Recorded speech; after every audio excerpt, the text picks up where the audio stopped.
Hey y'all, how are you glowing?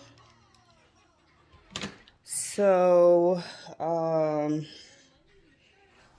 it is September. Wait, I think maybe the last intro that you saw, it was September. So, first off, let me start by saying, y'all, excuse my hair, cause I gotta go lay this lace. But real transparent video here right now. I could hide it, but I'm not gonna do that. Hello. Ooh.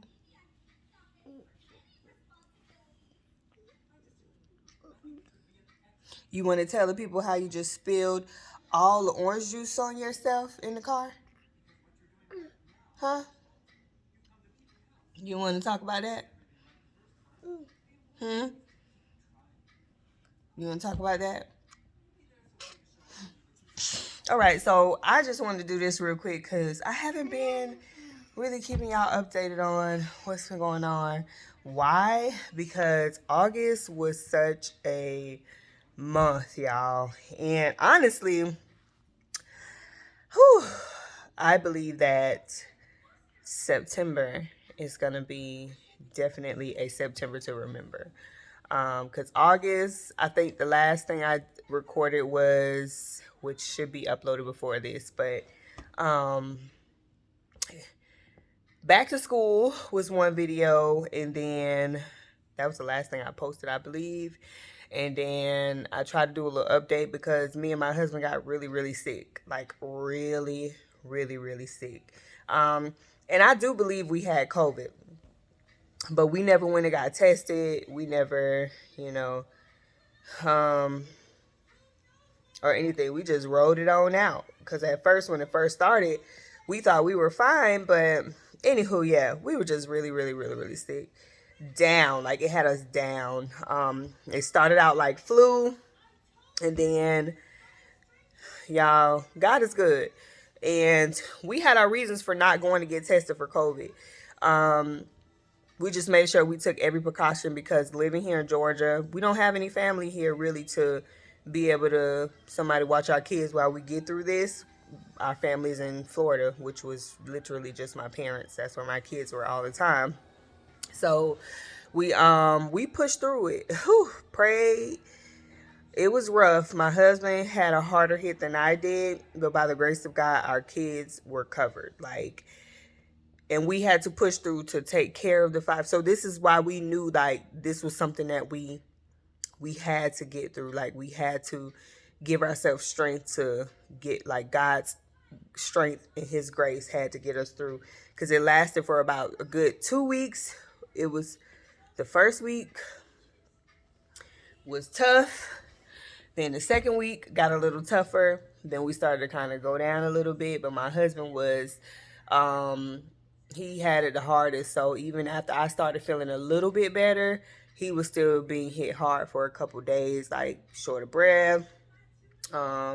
He felt like he was off a little bit, like just, you know, coughing, no taste, no smell. He lost both.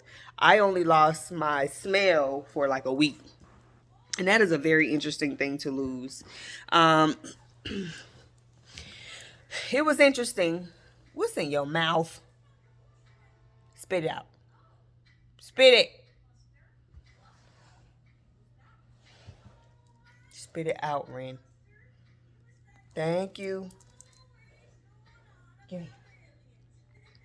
So, whew, let me see. How did it happen? So my 4-year-old, she was, no, actually the baby was really down. That's why I'm not gonna say that we had COVID. I'm not even gonna say that, but we were just really, really down. She was not feeling well for about 2 weeks. She like started and she got better, then she got worse. And I think the last like in couple days of her not feeling well, I was like, okay, we gotta take her to the hospital because she is just down. And I mean, I don't like to see my children down, but man, I mean, like she was down. And I kind of got a little afraid because, you know, the way she was breathing and everything like that. But she ended up pushing through. Ren, let me see. No, thank you. Ugh. Oh, you're gonna fall off the chair trying to get upset. Yo. Ugh. She got slob all over it. She got sick first. I'm really not trying to make this long, but she didn't feel well first, and then stop. I'll be back, y'all. So she wasn't feeling well first, and then the last couple days she got way better, and then it hit me. So I went to the hair salon, and I knew that morning like my throat felt kind of scratchy. So I was like, "Oh Lord," you know, like try to push through this. My throat kind of scratchy. I tried to take some precautions of, you know, whatever that was, but by the next day, I was just down, and I felt like I had the flu. It felt like the flu for me. My body was aching. I just didn't feel well. So I ended up taking like some pain medicine for the aches to go away, which that helped. And then I thought I was getting better. Like, you know, flu is like a good 2-3 days for me. So I thought I was getting better, and I kind of got up, moved around a lot, and the next day I was down again. So by the third day of me being down, it started to hit my husband. So he started to feel a scratchy throat and all of that stuff, but his got up on him so fast. Like by the third day, he was really down, and I wasn't recovering like I thought I was. I wasn't recovering like I thought I was. So we both were just down and like laying around. We were just very fatigued for sure. He had body aches. I did still. Like, he was just down because I had never seen, my husband barely gets sick, so I knew something was wrong. And yeah, he was, yeah. Y'all married women know, you know, like, you know your children, you know your husband, and I knew he wasn't. And he was just, then usually I tell my husband, like, he's very dramatic when he gets sick, but he wasn't feeling well at all. Like, and he lost his taste before I did, so everything just happened very fast for him. Like, it just came and just took over his body. Like, he lost his taste before me, like within 3 or 4 days, and his smell. And for me, it didn't happen till like a week later. I lost my taste for like a day or two. And then those days leading up to before I lost my taste, my nose was burning really bad. Like, even though it was stuffed, it would burn a lot on one side, just burn, you know. You know, you inhale something and it just burns your nose. It burns your nose. Okay, here. Put it down. So leading up to me losing my smell, both of mine kind of crept up on me on the same day. So my nose was burning for a few days. It was burning a lot on one side, and it was just like, when it happens, it just comes and it's just like, ooh, my nose is burning. Like, that's how it was, like, ooh, like burning. So then it started doing it on one side for a couple days, and it started doing it on the other side for a couple days. And I couldn't smell, and my smell was gone for at least a good 2 weeks before it started to come back. And when my taste left, it was when my nose was burning. So this happened first, then my taste.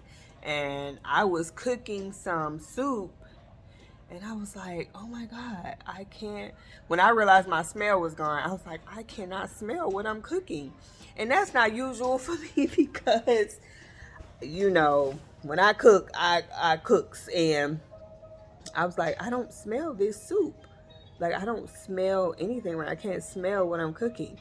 And then as I started to eat, I couldn't taste it. And that was so weird to me, like as I was losing my taste. So one thing we both noticed, me and my husband, as we were losing our taste, we would catch notes, but it would be like bitter notes of the food. So even though I know I seasoned that thing down like I usually do, I would get the bitter ends of the taste.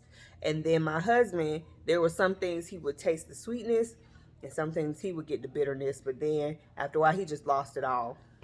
So I was very grateful that I didn't lose both like he did for at least 2 weeks as well, like 2.5 weeks. And even right now, you know, we still kind of we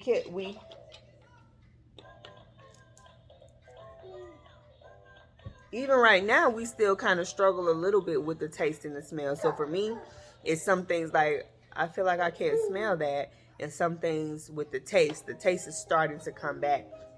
For my husband, his is in and out too.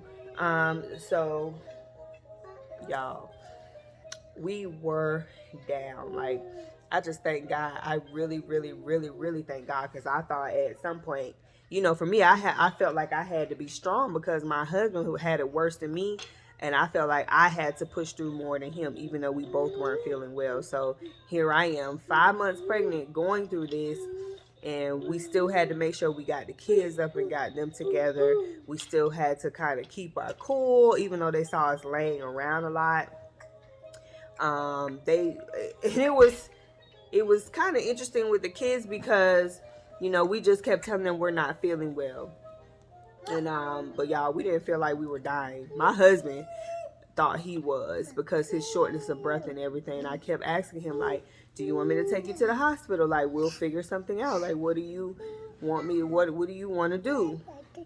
And you know, he didn't want to go. He was more afraid, like, if he went, he wouldn't leave, or if he went, he would end up staying in there, or he was just thinking about, like, he was even asking me, like, what are y'all gonna do if I die and stuff like this? And I'm just like, okay, we're not gonna talk about this. But it did make me think, and it made me realize that you know, I'm not as prepared, me and him, we're not as prepared as we need to be for our children if there was something that happened to us suddenly. Yes, we can protect ourselves with life insurance, but that's not enough. Like, you need a will, you need, you know, you need a estate plan, you need all of this stuff. And it just really made me think about, like, it's stuff that me and my husband discussed, and we started a will but didn't finish. So it really made us think, like, who do we want to get our children? How do we want them taken care of? How will we disperse? You know, how do we want money to be dispersed? What assets are we leaving them? And y'all, honestly, we're not really leaving them any assets. Like, my husband we talk about so much stuff about doing this and doing that, and businesses, and, you know, money and properties, but having an experience like what we just had, where we both weren't feeling well, and my husband literally feeling like he was gonna die. He just felt like he was gonna die. He kept asking me, but he wasn't down like that. But in his mind, he felt like he was gonna die. Because he thought he wasn't gonna, like, he thought it was getting worse. And, you know, with COVID, looking at the news, we've seen worse. Like, people get in hospital, they get on ventilators, they can't respond, they can't breathe. What are you doing? Spit it. Thank you. And it really made me realize that we don't have our everything together, because we love our children so much, but we be so caught up in the day-to-day that we don't really think about our children and their future.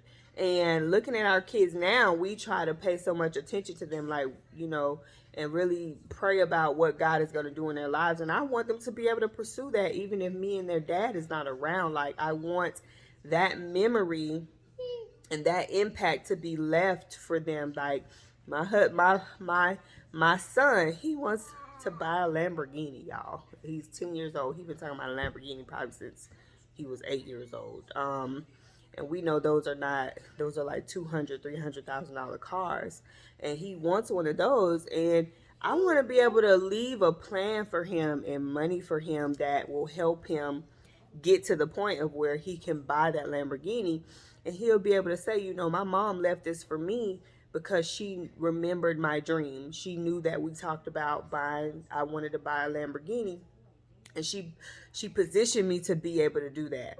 My daughter right now is into art, and I just want to leave something and do something for her where if we aren't here and she pursues art and becomes big, like I want her to do that comfortably and know that mom and dad left this so she can pursue her dream of art. It may require her to travel the world. She may want to go to the top of the line art school. She might want to be trained by the top of the line artists in the world, and I want to be able to do that for her. My 4-year-old, she is everything. Gymnast, makeup artist, teacher. Like, her personality is so big, and I wouldn't want the typical that we see around us where people die and they leave nothing for their children. They leave no plan for and their children have to figure it out, and then even the people that are taking care of them have to figure it out. I don't want that. Like, it's not comfortable to be without your parents, but I want them to know that, like, your life will still go on and you still can be happy and pursue your dreams because we listened and we left something for you. So that really made me think, even with their dad, like, if we had lost him he's 36. So if we had lost him, like, what would life be like for us? And honestly, we're not as prepared as we need to be, because here I am with 4 kids in another state, and my parents are back home. I help, and he asked me, he was like, would you want to move back to Florida? And I was like, no. No, I don't. Just to get help with my kids? No. I would rather them come here, help me out, whatever. I mean, you got to do the typical with family and stuff, but no. I was like, no, I wouldn't move back. So having 4 kids and being halfway through a pregnancy now, I'll be left with 5 without him. What would life look like for me moving forward? And honestly, I would want to have peace knowing that we put all of this stuff in place, and I had a plan for this to happen, whether it was me or him. He could live comfortably and they could grieve and not have to keep going and be stressed out because we weren't prepared. I don't want that for my family if something was to ever happen to me.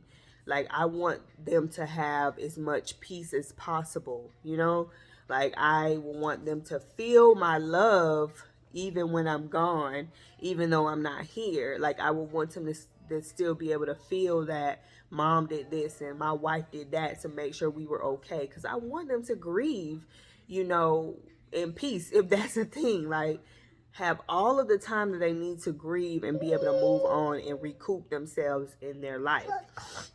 And I would want the same if my husband was to pass away, or one of my children, something were to happen to them. And we're not just death, just, being, an accident could happen where either one of us become paralyzed and we can't do anything for ourselves anymore. That's pretty much like losing the person, because you don't have that full, able-bodied, talking, happy person anymore. So even for things like that, so it just really made us think. Y'all, I love my husband so much. I love him so much, so much, so much, so much, so much. And we've been through a lot. But to think about life without him, I don't want to think about it, but I also want to be prepared, because I still have to, be strong to raise my children and, still leave his legacy. The Clayton legacy, still leave that and still do everything that we talked about, everything that he talked about. But honestly, it's more about doing it now while we're living. No, I don't think the discussion should ever be, I want to carry on your legacy and go fulfill all of the things that you didn't do. Like, it's more of, It's more of, let's do this now and let's enjoy this now together, and let's live this legacy now, and let's do this with our children and for our children now while we're still able to, right? Y'all. But I'm just so thankful. I'm very thankful. By the grace of God, we pushed through. And even now, we're still experiencing some symptoms. Hi. Hi. Look at this face. He can't leave this face. He can't leave this face.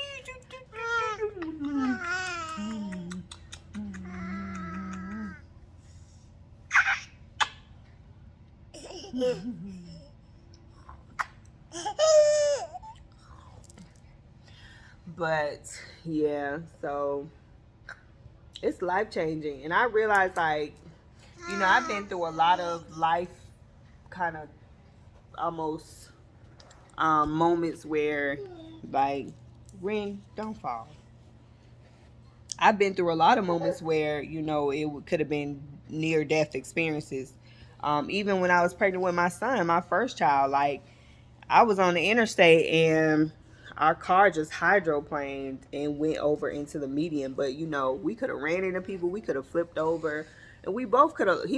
I was pregnant with him, so I could have lost my life, he could have lost his life. Like, you know, God shows us. Sometimes he has to, like, literally knock us down, sit us down, and show us that what you doing and what you think you're doing, and you think you're on the right path, no, you're not. So I'm finna not do this so you can open your eyes again and see what you're doing and be on the straight and narrow, okay? Yeah, so I'm just thankful. I'm really thankful that we got through that. And, you know, me and him, we have a lot of conversations now where it's just like, we can't play no more. Like, we really cannot play games anymore. Like, my husband and I have talked about so much dreams, so many things we want to do. We've been talking about for years, and honestly, it's not even different things, it's the same things all the time. So it's like, we know what we want to do, but we just make it hard on ourselves to go after it and pursue it, as if we can't get it, as if it doesn't belong to us, as if we don't serve a God that is great, as if we are not, you know, made in the image of God, as if you know, we don't understand that all we have to do is ask him and he will give us the desires of our heart. Like, y'all.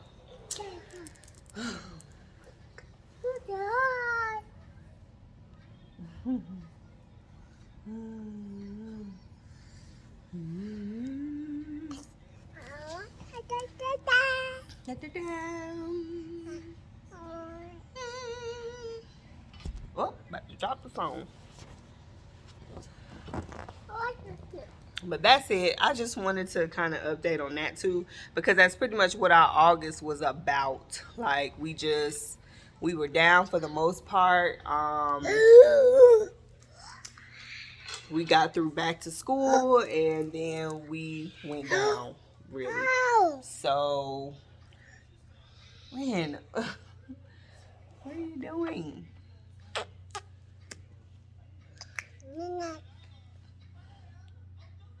So we're just thankful.